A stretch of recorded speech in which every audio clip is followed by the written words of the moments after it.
The truth is I'm not really a solo female van lifer, and I have never been, nor will I ever be, a solo female van lifer.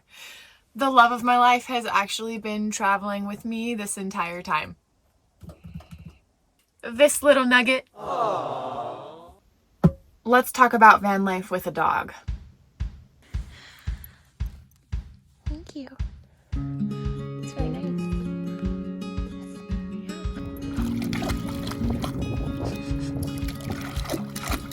I adopted Eliza in January of this year, and together we got on the road on April 1st of this same year. So long story short, I didn't have a dog before van life, and the greatest benefit of this was that I could tailor the type of dog I wanted, knowing we would be living this lifestyle together. And I think that that is an important preface. What kind of temperament your dog has will drastically affect your overall experience of having a dog on the road. I knew I wanted a highly intelligent dog. I knew I wanted a dog who was a good listener and who had a calm demeanor. A dog that could sit for long periods of time when we have to drive from state to state. And so when I was picking out my dog, I met two. I met Eliza, then named Savannah, and she was timid and shy, but right off the bat, it was very evident that she had the intelligence I was looking for. Eliza has this phenomenal eye contact. It is so remarkable that several people have told me she would do really well in one of the SPCA commercials.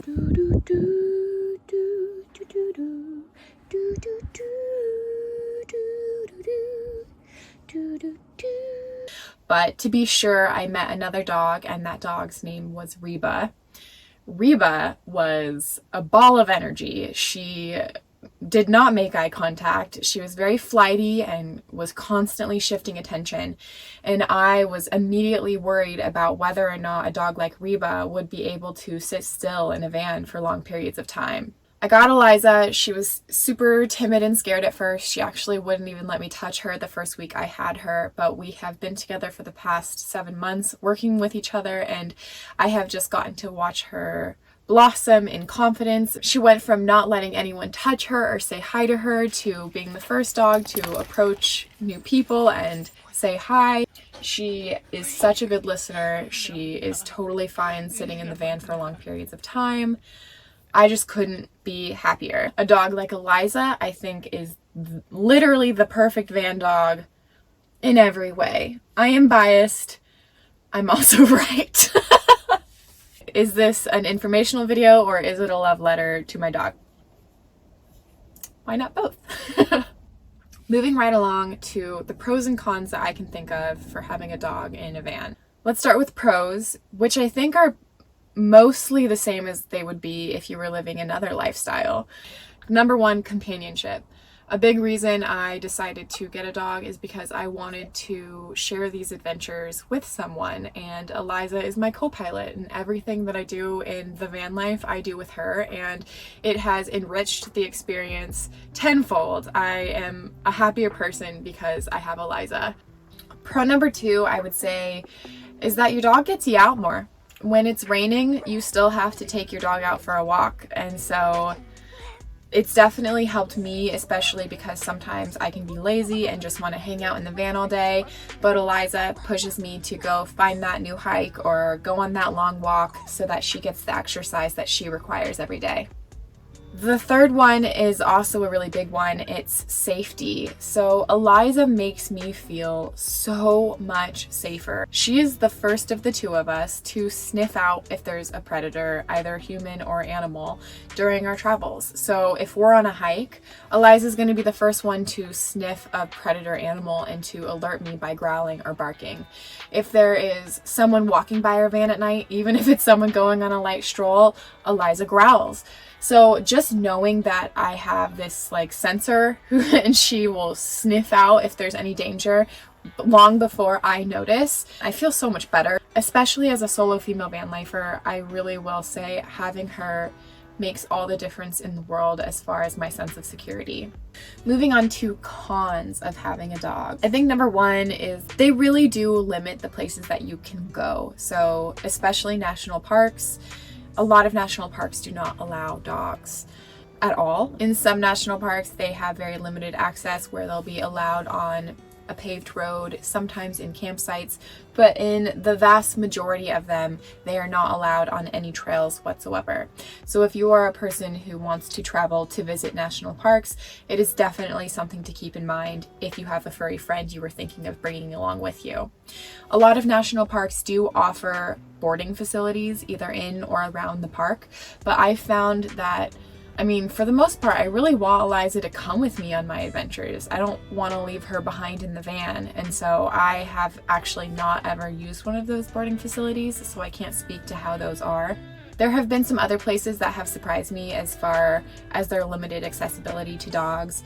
Some cities, like Jackson Hole, for example, were extremely surprising. Jackson Hole really doesn't allow dogs in any of the city parks. Because Eliza and I like sticking to more natural spaces, it hasn't been a huge problem for us, but it's definitely something to note.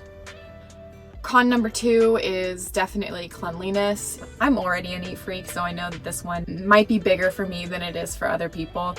But if I didn't have Eliza, I would probably spend around 30 minutes a day cleaning the van to make it feel good. With Eliza, I spend about an hour every single day cleaning the van. And because it's such a small space, it is faster to clean, but because it's a small space, it gets dirty often. The third con is how much having a dog really affects your decision making in van life. Having a dog in any lifestyle drastically changes your decision making, but when you're living in a van, pretty much all of your decisions have to be about whether or not your dog is going to be comfortable and happy. And so it's one thing for me to be really hot or really cold in various areas that I'm traveling to. It's a whole other thing for Eliza. I can't let Eliza get overheated, and so we constantly have to chase good weather. And I definitely would say I'm doing it at a faster pace, knowing that I have to keep her at the forefront of my decision making. Because if I have to go for errands, but it's 108 degrees outside, I can't leave Eliza in the van for more than 10 minutes, even having a max air fan and a sliding bunk window. Other than that, I really don't think that there's any cons. And even those I've really been able to work around, and they haven't greatly affected our happiness. So, yeah. Moving on to tips and tricks that I have for having a dog on the road, things that make mine and Eliza's life a lot easier. Starting with her food bowls. So I purchased these food bowls when I first got Eliza in January, and I love them because they came with watertight seals and a rubber bottom. And so I can just throw the lids on before we're going for a long drive, and I don't have to worry about water sloshing everywhere in the van. The rubber bottoms make it so they don't slide across my wood floor either. So I love these. I would totally purchase them again. We also have travel doggy bowls. These are collapsible. They work super great. I can just clip them on my backpack or Eliza's backpack and we're good to go. The second thing is this super nifty little light up collar attachment that my brother got me last Christmas. This thing is awesome. It means that we can go and look at the stars or go for an evening walk, and I don't have to worry about Eliza. Especially for us, I often love having Eliza off leash because she's really good with voice control. And so I love just throwing this on and she becomes the little disco puppy, and I don't have to worry about her. I know that she is right next to me, and the second that she strays a little bit too far away, I can just call her right back. Number 3 is actually something I specifically would not recommend getting in your van, and that is this seatbelt attachment. I purchased this seatbelt attachment when I first started van life, thinking that Eliza would want to sit in the passenger seat. What I found is that the seats in our vans are too high up. I think that these were designed to throw your dog in the back of a sedan or a hatchback where there's no space between the seats and they're pretty low to the ground. So if your dog did jump off of the seat, it would be fine. In a van, there's not enough length to allow your dog to comfortably jump off and to be able to stand in the main section of the home. And that's just something that I really worried about. So I just don't use it anymore. She ends up sitting on the cushion in between our 2 seats, and I've still been looking up optimal solutions for having her drive with me safely. So if any of you guys have recommendations for that, please drop them in the comments below because I would totally appreciate that. The next thing I wanted to talk about is vet care. Eliza is on Thrive Affordable Vet Care. It is associated with Petco, and there are facilities throughout the US that have these clinics, and it imitates an insurance policy but at a drastically more affordable price. And so basically we get discounts on all sorts of things. We get free checkups, and we pay a very small fee monthly. So that is definitely something that we're going to keep using. Unfortunately, when I wanted to get her canine tooth extracted, she had an infected canine tooth when I first got her. We weren't near any of the Thrive Affordable Vet Care facilities, so if you are looking into that, make sure that there are locations nearby where you're planning to travel.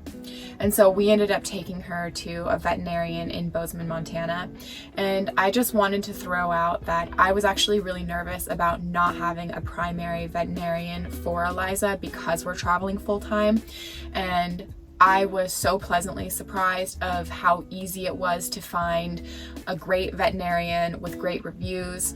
This guy was able to get Eliza in within the same week that I called to try to get her tooth extraction scheduled. They were super friendly. It was actually a very affordable price, probably a lot more affordable than it would have been in my home state of California. And so I just am very grateful and pleasantly surprised about how it's been to just find veterinarians wherever I'm traveling to. Overall, I really do think that having your furry friend can drastically enrich your van life experience. I would not want to do this any other way. Eliza is the love of my life. She's my best friend, and I just couldn't feel more lucky. So I covered as much as I could. There's so much more that I could cover, but if you have any specific questions, feel free to leave them in the comment section and I will make sure to answer those. Otherwise, thank you so much for watching this video, and me and Eliza will see you in the next video. Bye. Can you sit down? Wait, sit down. Are there cons of having a dog? Say, oh, mommy! She almost made me drop the camera. I'm gonna get you. I'm gonna get you.